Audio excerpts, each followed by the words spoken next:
Our thanks to David, and we have continuing coverage right here on ABC News Live. President Biden opening up his news conference declaring it was a good day for democracy. The president, self-described optimist, appearing to be humble after a decent midterm election for the Democrats, able to hold off a predicted crushing red wave that never materialized. The day after a midterm, we're used to this type of White House press conference as the president responds to what usually is a big loss for his party. Not this time for President Biden. It appears that he once again defied history. The president is saying voters spoke clearly about their concerns on the economy, inflation, crime, public safety. President Biden boldly declaring, we're just getting started. Let's bring in senior White House correspondent Mary Bruce, who was inside that room as the president was being questioned there. Mary Bruce, the president, again, I said he tread lightly when it came to taking a victory lap.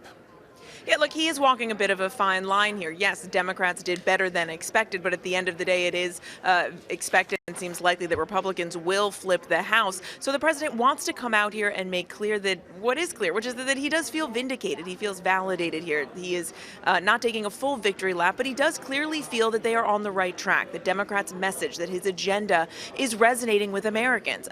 And the president, was interesting to hear him say, you know, that he thinks that Americans basically are just wising up to all of the good things that they have done, that a lot of the policies and legislation that they have passed are just now taking effect, and that they're going to stay the course. Now, he also painted a bit of a rosy picture, I think, about the ability to get anything done going forward, saying that he does, plan to try and find some areas of compromise with Kevin McCarthy, who is likely to be the next Speaker of the House. It's clear he's already been reaching out or plans to reach out to the next Speaker, but the reality here, Kenneth, we know, is that the president's agenda is about to run into a giant brick wall if Republicans take control of the House, and it will be very difficult for him to get much, if anything, done. But of course, as the president reminded everyone, he has a veto pen. I suspect that veto pen could be very busy, especially if the Senate were to flip into Republican hands as well. But overall, the president is trying to paint a rosy picture here. The Democrats are on the right track, that voters are rewarding them. And look, he is right. This was much better than expected.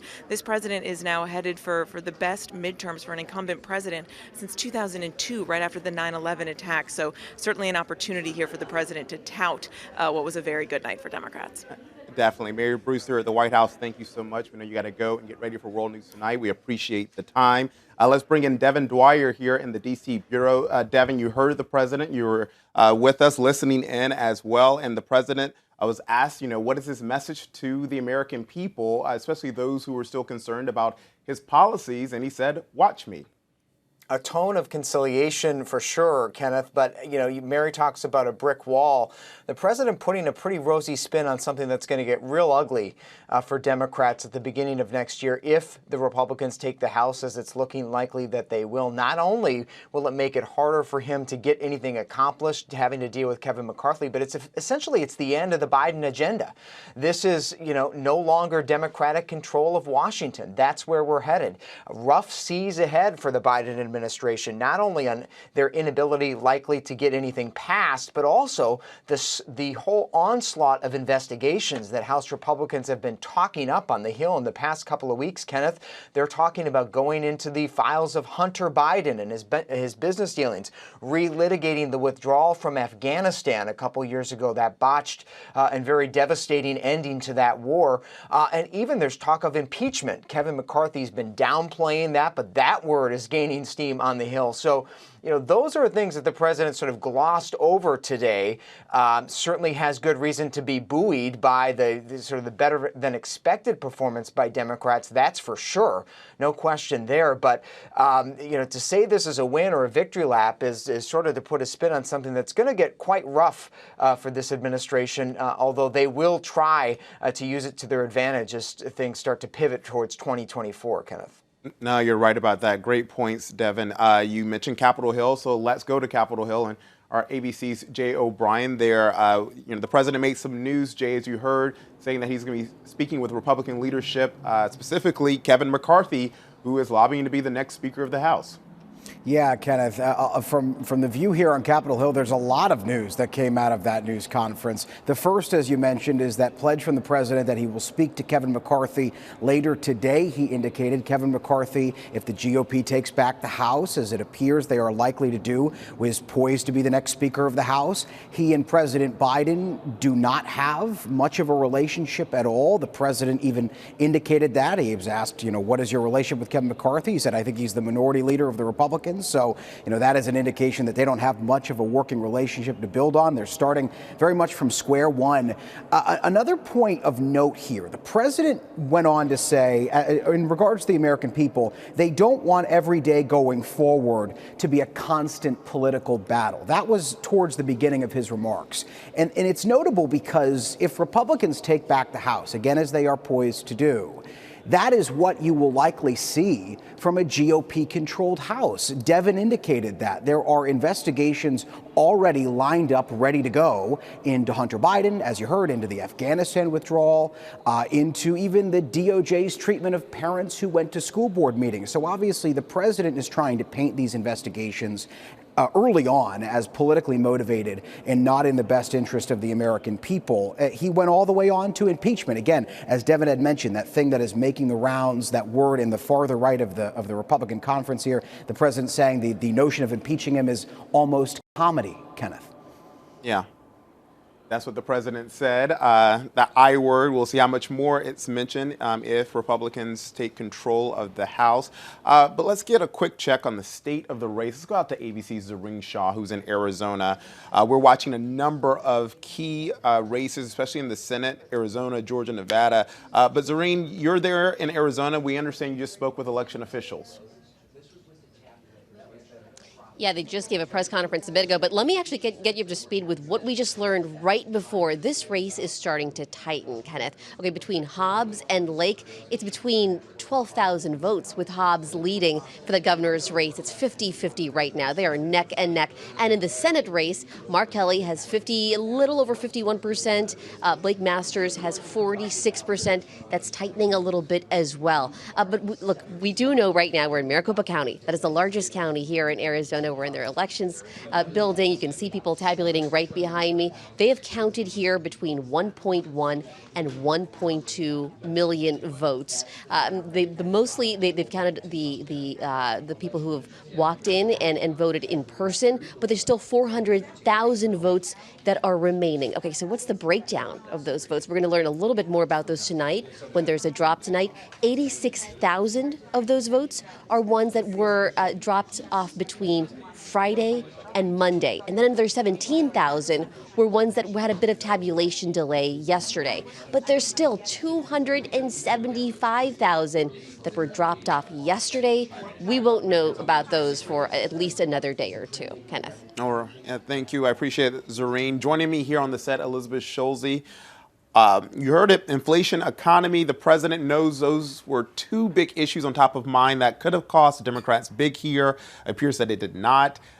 What did you hear from the president when it came to those two big issues? Kenneth, voters told us in the run up to this election it was all about the economy, specifically inflation, and the exit polls showed that too. They also cared about other issues. They cared about abortion. They cared about protecting democracy, as the president pointed out. But he was very clear in making a nod to say that he understands Americans are still feeling the pain every day from inflation, from higher prices that you are seeing at the grocery store, overall still at the gas pump, on your mortgage with rising interest rates. So he said he can't guarantee that we're going to get rid of inflation, but he's doing what he can to try to do that. He pointed to some of his legislative wins. He says those measures were on the ballot and voters approved of them. Things like the Inflation Reduction Act, which will lower costs for medical bills, for example.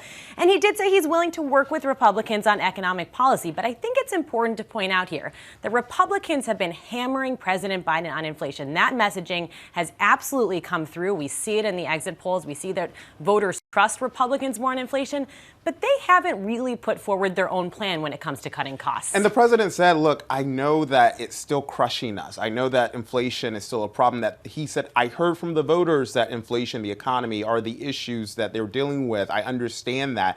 But people want to know how much of that is politics and how much is it you have an action plan here? Well, and some of it is how much can he get done, right? If Republicans are proposing tax cuts to try to cut inflation, the president straight up said that's not something he supports. In fact, a lot of economists say that would not help with inflation in the first place. But if there's any effort to actually try to take measures to lower child care costs, something the president singled out, he says that investments in climate change, renewable energy can have an impact on inflation. Probably not going to be a lot of traction there, especially if Republicans flip the House and the Senate. So is there a common ground on the legislative front?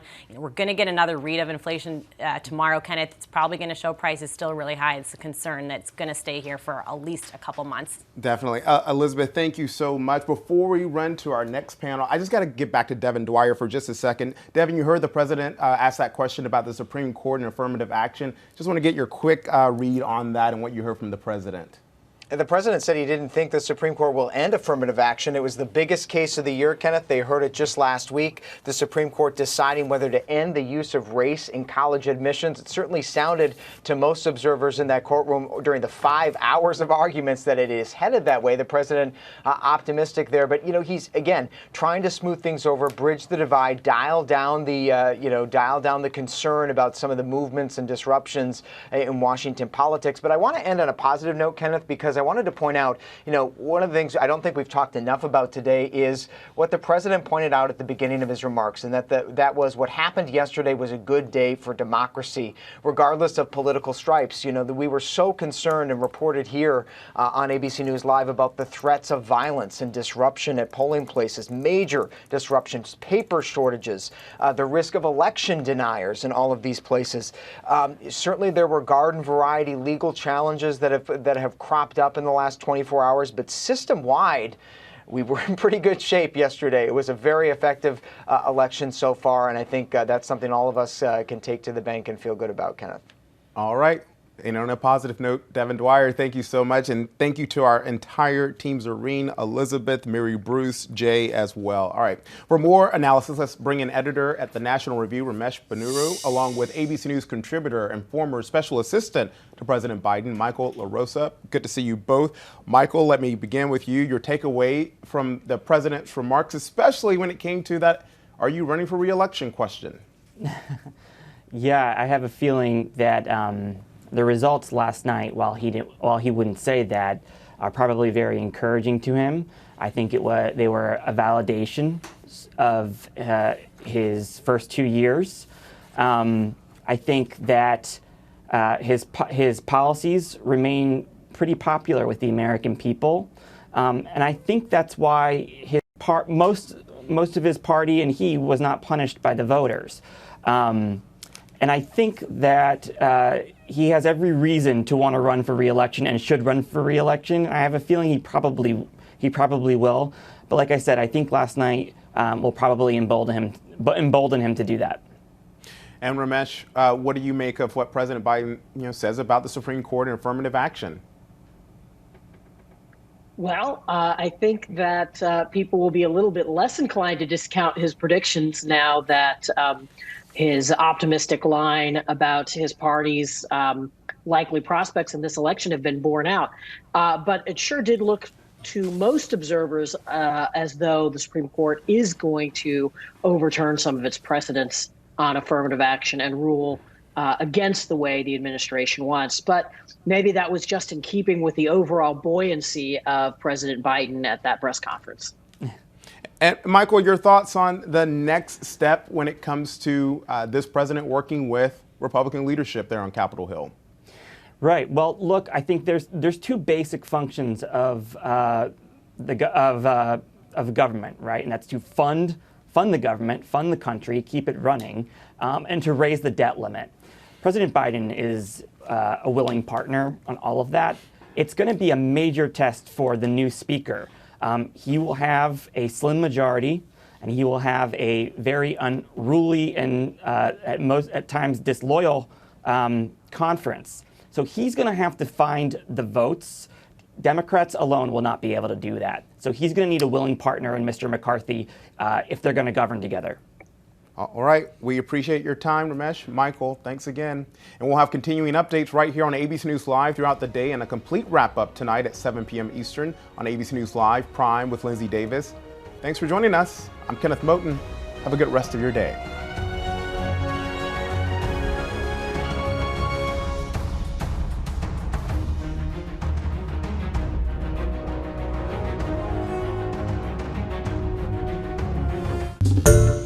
Hi everyone, George Stephanopoulos here. Thanks for checking out the ABC News YouTube channel. If you'd like to get more videos, show highlights, and watch live event coverage, click on the right over here to subscribe to our channel, and don't forget to download the ABC News app for breaking news alerts. Thanks for watching.